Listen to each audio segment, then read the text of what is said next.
এই দেখেন বাগদা চিংড়ি। গ্রামে একটা পরিচালিত আছে যে জ্যৈষ্ঠ মাসে মেয়ে জামাই আনতে হয়, তাই আজ আমরা জ্যৈষ্ঠ মাসে আমাদেরকে এনেছে আমার বাবা। আর তাই আমরা এখানে আছি, আমি বাপের বাড়িতে আছি। আর বাবা এনেছে বাগদা চিংড়ি, এই দেখুন। আর আমার ভাই এনেছে, এই দেখুন নাইলটিকা মাছ আছে আর মৃগেল মাছ আছে। এগুলো কাটা আছে, আমি আপনাদের দেখাবো কিভাবে কাটছে, এগুলো দেখাবো আপনাদের।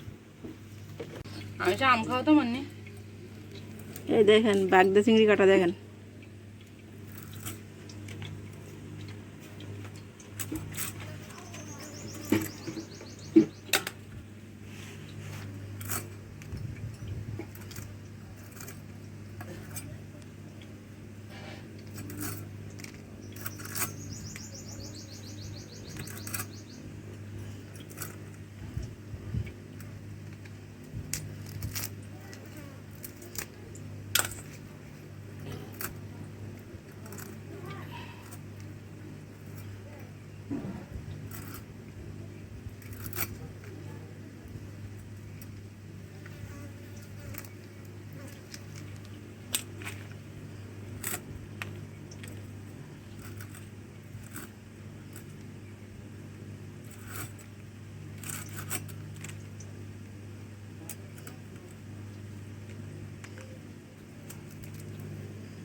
এই নাইলটিকা মাছ দেখেন।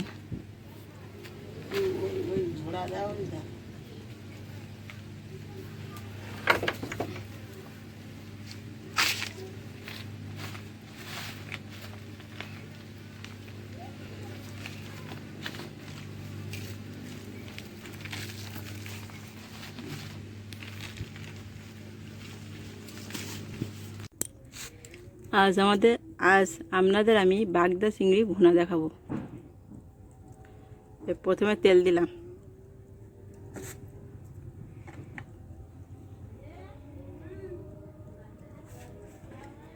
তেলটা গরম হয়ে গেছে। এবার দেখেন বাগদা চিংড়িতে লবণ, হলুদ আর শুকনো মরিচের গুঁড়া দিয়েছি।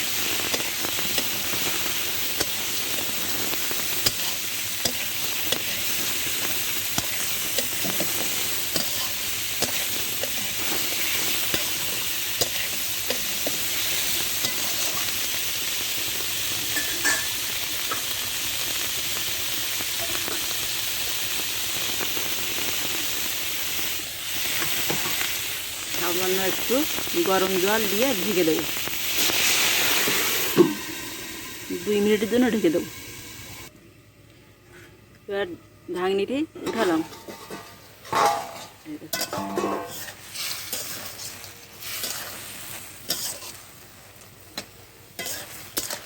এভাবে ভাজতে দেখতে হবে, আর ঢাকবো না। ঠিক আছে, বাগদা চিংড়িগুলো ভাজা হয়ে গেছে।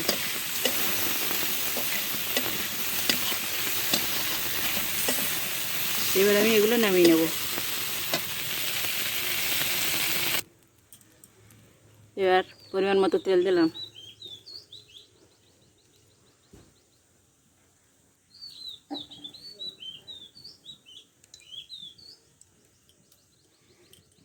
তেলটা গরম হয়ে গেছে। এবার পেঁয়াজ বাটা দেবো, পেঁয়াজ বাটা দিলাম।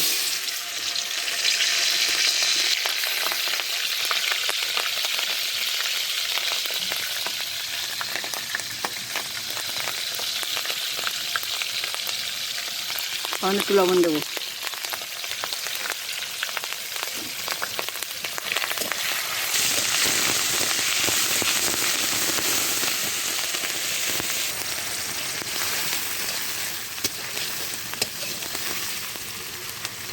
পেঁয়াজ বাটাগুলো মাঝারি ধরনের ভেজে নেব।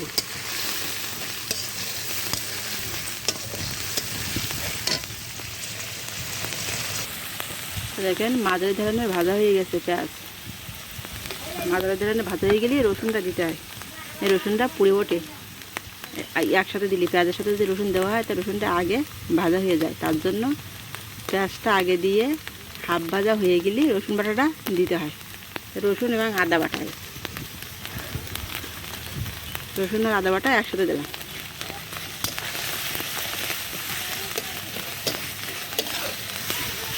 এভাবে কষিয়ে নিতে হবে, ভালো করে ভেজে নিতে হবে যেন রসুন কাঁচা গন্ধটা না থাকে।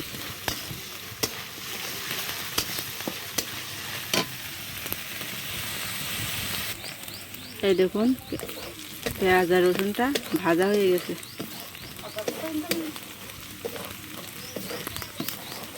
পেঁয়াজ রসুন এবং আদা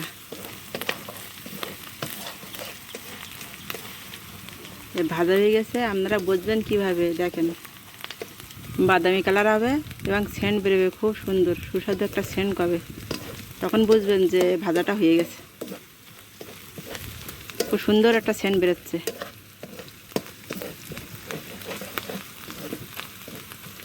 পেঁয়াজ রসুন আদা বাটা হয়ে গেছে। এবার একটু সামান্য পরিমাণ জল দেব।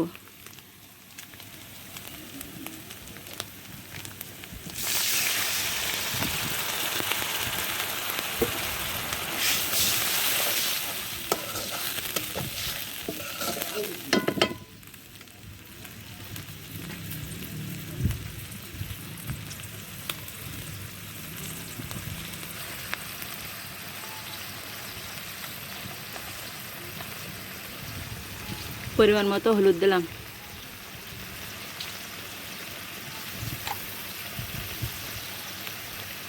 পরিমাণ মতো শুকনো মরিচের গুঁড়া দিলাম।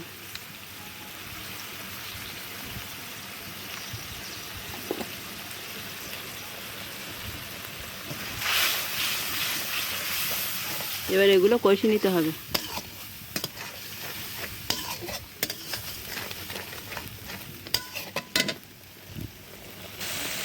সামান্য একটু চিনি দিলাম।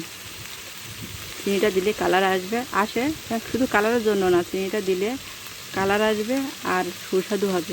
জিনিস তরকারির স্বাদটাই বাড়িয়ে দেবে। এই জন্য সামান্য একটু চিনি ব্যবহার করবেন। এবার দেখেন মশলাটা কষানো হয়ে গেছে, মশলাটার উপরে তেল উঠে এসেছে। এবার আমি বাগদা চিংড়িগুলো দেবো।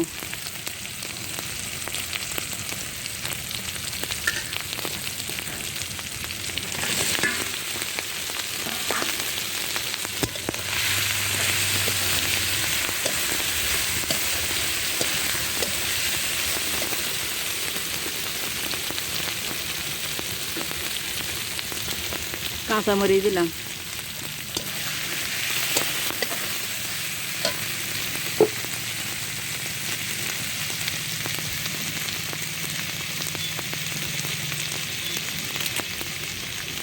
তেজপাতা দিলাম।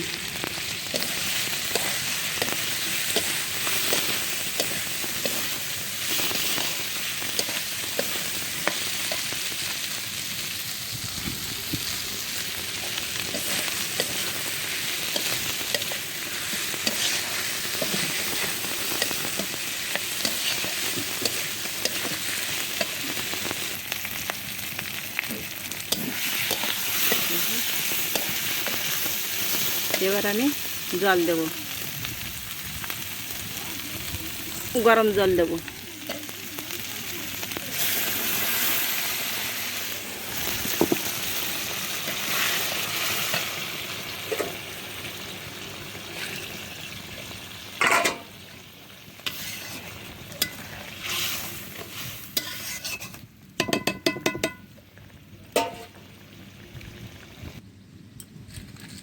এবার আমি 2 মিনিটের জন্য ঢেকে দেব।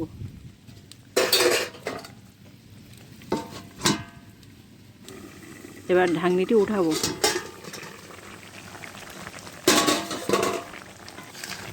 আহ, কি সুন্দর একটা সেন্ট বেরিয়েছে, খুব সুন্দর। বাগদা চিংড়ির ভুনা তো খুব সুন্দর একটা সেন্ট বেরিয়েছে। একটু ঝোল ঝোল পছন্দ করে সবাই, তাই একটু ভুনাটা একটু ঝোল ঝোল করব, খুব বেশি না। দেখেন কিভাবে করছি, দেখেন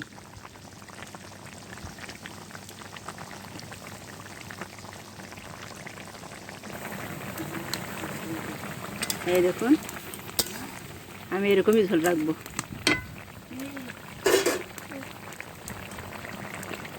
এর গোলমরিচ, জিরা আর গরম মশলা বাটা এটা দিয়ে দেবো।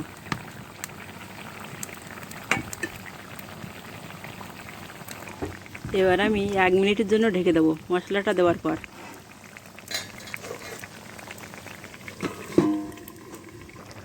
এবার আমি নামিয়ে নেব। এই দেখুন এই বাগদা চিংড়ি রান্না হয়ে গেছে। এভাবে ট্রাই করবেন, দেখতে খুব সুন্দর লাগবে।